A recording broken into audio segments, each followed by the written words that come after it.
विजू आप्पा आहेत उभं, सज्जन माणूस एक आपल्याला भेटलाय चांगला. आपण काय कुणाचं काय असेल तो विषय आपण तिथं दादांच्यासाठी आपण मतदान करणार आहे सगळीजण. तुम्हाला एक सगळ्याला विनंती करतो की आता आपल्याला दादांच्याकडे बघून मतदान करायचंय. दुसरं म्हणजे पैलवान वीरेंद्र जबरदस्त आपल्याला माणूस भेटलाय, तगडा तरुण माणूस आहे. आणि त्यानंतर कांबळेश्वरचे आपल्याला घनाभाऊ भेटलेले आहेत.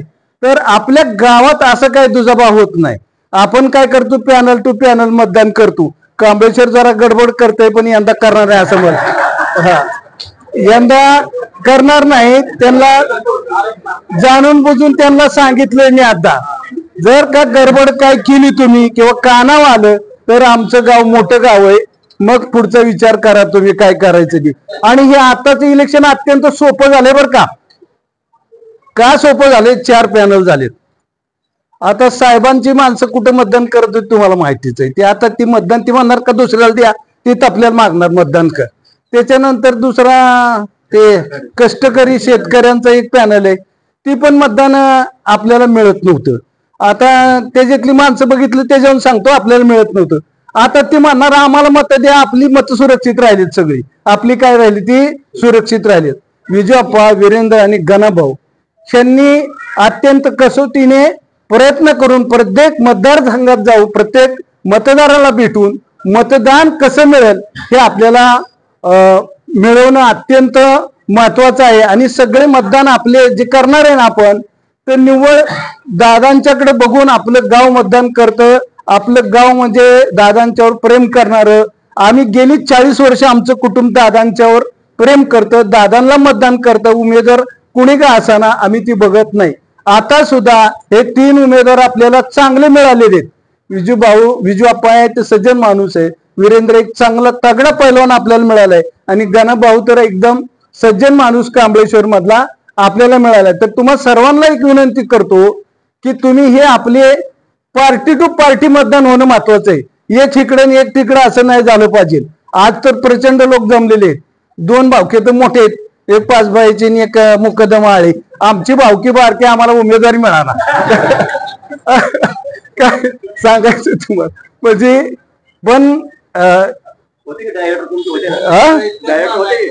तसं काय नाही. आपल्याला कसं आहे, आपण दादा ऐका दादांच्या नाही आपल्याला दादांच्यावर प्रेम व्यक्त करायचंय. आणि दादांच्या ही जी दादांनी जी काल जी भूमिका घेतली, अत्यंत सडेतोड आणि चांगल्या प्रकारची भूमिका घेतलेली आहे.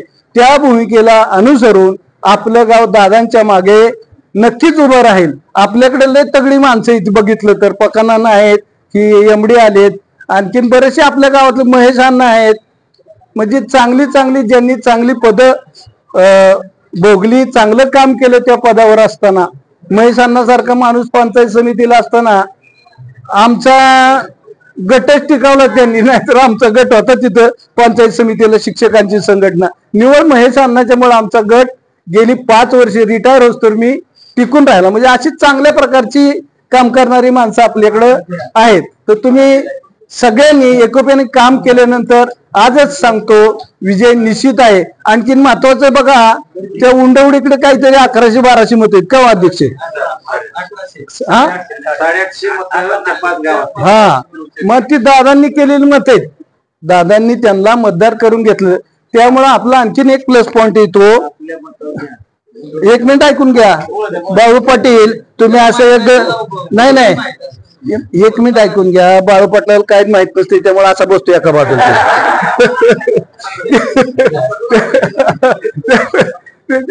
असतं त्याला माहिती, फिरून कटाळा तो. तर तुम्हाला सगळ्यांना एकच विनंती करतो, दादांचा हा पॅनल आहे. सर्वांना एक नम्र विनंती करतो, एक मतदार म्हणून, दादांचा एक चाहता म्हणून, तुम्ही सर्वांनी लक्षपूर्वक आपल्याला 22 तारखेला, आज 8 दिवसात मतदान आहे, सकाळपासून लवकर मतदान करा. कारण मतदानाला वेळ लागणार आहे, पत्रिका अनेक आहेत. आणि महत्वाचं असं आहे, निवडावायच्या उमेदवारापेक्षा तुम्ही जर जास्त मतदान केलं तर मतपत्रिका बाद होते. नाही प्रत्येक ह्याच्यात वेगळे, काही ठिकाणी 2 उमेदवार आहेत, काही ठिकाणी 3 आहेत. तर तुम्ही निवडावायच्या उमेदवारापेक्षा जास्त जर फुली मारली तर पत्रिका बाद होती. तर किती उमेदवार निवडायचे ते ज्या त्या गटातले पहा अभ्यास करा 2-3 दिवसामध्ये आणि ते अहो 1 मिनिट ऐकून घ्या. तुम्ही जर जास्त जर फुल्या मारल्या तुम्हाला लय प्रेम वाटतंय. ऐका थांबा ऐका हो थांबा ऐका दादा, तुम्ही ऐका. तुम्हाला जर दुसऱ्या बदली प्रेम वाटलं तुम्ही आणणार ना का? मग त्यासाठी सांगतोय तुम्हाला. नाही 1 मिनिट ऐकून घ्या. मी सांगतो, मला माहिती सगळं गावातलं मतदान कुणाचं कसं आहे ती, पण ते आता इथं कसं आहे ती काढायचं नाही म्हणून कोणाचं. आपल्या लक्षात आलं का? आपल्याला एकच पार्टी बघायची आणि दादांची पार्टी. तेव्हा सर्वांनी लक्षपूर्वक मतदान करा एवढीच विनंती करून मी थांबतो.